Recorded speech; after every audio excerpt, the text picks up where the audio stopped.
जय श्री राधे कृष्ण। श्री हरि विष्णु भगवान की जय। भक्तों, अधिक मास का यह पावन समय भगवान श्रीहरि की विशेष कृपा पाने का समय माना जाता है। जो भी श्रद्धा और भक्ति से अधिक मास की कथा सुनता है, उसके जीवन के दुख, संकट और दरिद्रता धीरे धीरे दूर होने लगते हैं। आज हम सुनेंगे अधिक मास कथा अध्याय 9, जिसे सुनने मात्र से मन को शांति और भगवान की कृपा प्राप्त होती है। बहुत समय पहले की बात है। एक सुंदर नगर में एक गरीब ब्राह्मण अपने परिवार के साथ रहता था। वह बहुत धार्मिक और भगवान विष्णु का भक्त था, लेकिन उसकी आर्थिक स्थिति बहुत खराब थी। घर में खाने तक की कमी रहती थी। कई बार ऐसा होता कि पूरा परिवार भूखा ही सो जाता। फिर भी वह ब्राह्मण कभी भगवान को दोष नहीं देता था। रोज सुबह उठकर स्नान करता, तुलसी को जल चढ़ाता और भगवान श्रीहरि का नाम लेकर पूजा करता। जब अधिक मास आया, तब नगर में जगह-जगह भजन, कीर्तन और कथा होने लगी। लोग दान पुण्य करने लगे। ब्राह्मण ने भी मन में सोचा, मेरे पास धन तो नहीं है, लेकिन मैं भगवान को अपनी सच्ची भक्ति जरूर दूंगा।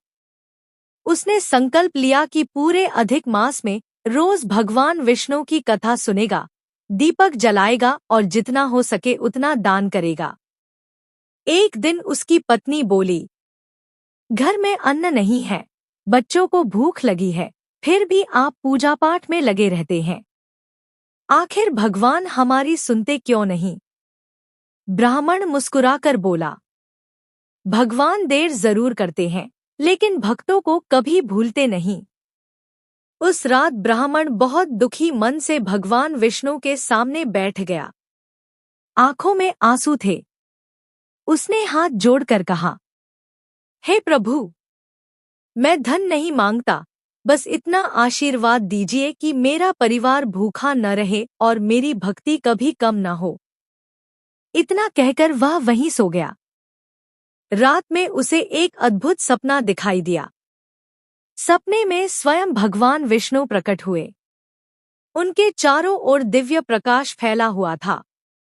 भगवान ने कहा, हे ब्राह्मण, तुम्हारी सच्ची भक्ति से मैं अत्यंत प्रसन्न हूँ।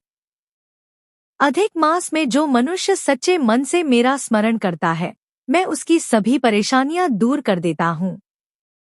भगवान ने आगे कहा, कल सुबह नदी के किनारे जाना। वहां तुम्हें एक पुराना घड़ा मिलेगा। उसे घर ले आना। लेकिन याद रखना, उस धन का उपयोग केवल अच्छे कार्यों में करना। सुबह होते ही ब्राह्मण नदी किनारे पहुंचा। उसने देखा कि सचमुच मिट्टी में एक पुराना घड़ा दबा हुआ है। जब उसने घड़ा खोला तो उसमें सोने के सिक्के चमक रहे थे। ब्राह्मण की आंखों से आंसू निकल पड़े। उसने तुरंत भगवान को प्रणाम किया और बोला, हे प्रभु, आपकी महिमा अपरंपार है। धीरे धीरे उसका जीवन बदलने लगा। उसने सबसे पहले गरीबों को भोजन कराया, मंदिर में दान दिया और जरूरतमंद लोगों की सहायता की। पूरे नगर में उसकी भक्ति और दया की चर्चा होने लगी। एक दिन नगर के राजा को यह बात पता चली। राजा ने ब्राह्मण को बुलाकर पूछा, तुम्हारे जीवन में अचानक इतना परिवर्तन कैसे आया? तब ब्राह्मण ने विनम्रता से कहा, यह सब अधिक मास की महिमा और भगवान विष्णु की कृपा है।